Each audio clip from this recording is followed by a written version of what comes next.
জেলার মধ্যে বিখ্যাত। কুলাউড়ায় উৎপাদিত মৌসুমি ফল এলাকার চাহিদা মিটিয়ে বিক্রি হয় দেশের বিভিন্ন অঞ্চলে। জেলার বিভিন্ন উপজেলা থেকে আসা আম, কাঁঠাল, আনারস, লিচু ক্রয় করার জন্য ক্রেতারা বাজারগুলোতে ভিড় করেন।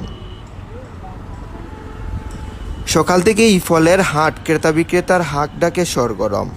চাষিরা নিজ বাগান থেকে পাকা ও আধা পাকা নানা জাতের ফল সংগ্রহ করে গাড়ি বোঝাই করে বিক্রির জন্য নিয়ে আসেন স্থানীয় এই বাজারে। সপ্তাহে 2 দিন সোম ও বৃহস্পতিবার ব্রাহ্মণবাজারে বড় পরিসরে ফলের হাট বসলেও প্রায় প্রতিদিনই কমবেশি মৌসুমি ফল পাওয়া যায়। বাজারের পূর্ব পাশে কুলাউড়া মৌলভীবাজার সড়কের প্রায় 1 কিলোমিটার এলাকা জুড়ে রাস্তার দুপাশেই জমে ওঠে মৌসুমি ফলের হাট। সকাল থেকে রাত পর্যন্ত চলে কেনাবেচা।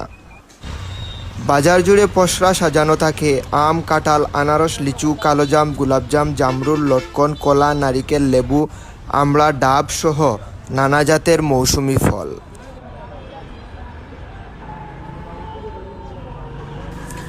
ব্রাহ্মণবাজারের এই ফলের হাট স্থানীয় অর্থনীতিতে গুরুত্বপূর্ণ ভূমিকা রাখে এবং মৌসুমি ফল বিশেষ করে আম, কাঁঠাল, লিচু ও আনারসের জন্য জেলার মধ্যে বিখ্যাত। এখানে দেশি ফলের আধিক্য দেখা যায় এবং ক্রেতারাও এই সময়ে দেশি ফলের প্রতি বেশি আগ্রহী হয়ে থাকেন। ব্রাহ্মণবাজারে মৌসুমি ফলের হাট বসার কারণে এই অঞ্চলের ফল চাষিরা তাদের উৎপাদিত ফল বিক্রি করার একটি চমৎকার সুযোগ পেয়ে থাকেন। একই সাথে ক্রেতারা এই হাট থেকে তাজা ও সুস্বাদু ফল সংগ্রহ করতে পারেন পাইকারি ও খুচরা হারে। আছে মোটামুটি ভালো ভাই, আলহামদুলিল্লাহ। কেমন চলে যাচ্ছে? আনারস তো শেষ টাইপ জানি ভাই, এখন লাস্ট কাটা বাগানোর মাল বেশি আর তো আসলে ব্যবসায়ী খুব লাভবান নাই, যেমন কাঠল এমন আনারস সব মোটামুটি। এটা অরিজিনাল এয়ারপোর্টের আনারস, এটা খুব মিষ্টি।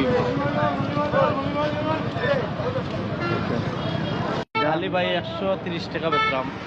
আর ওর একটা বড় সাইজ আছে, বড় আনারসটা দেখা দাঁড়া দেখো 300 টাকা আলি কইরাম বেশি, আর আপনারা কাছে 250 টাকা সারাও জানা। আমরা তো বাঁচতাম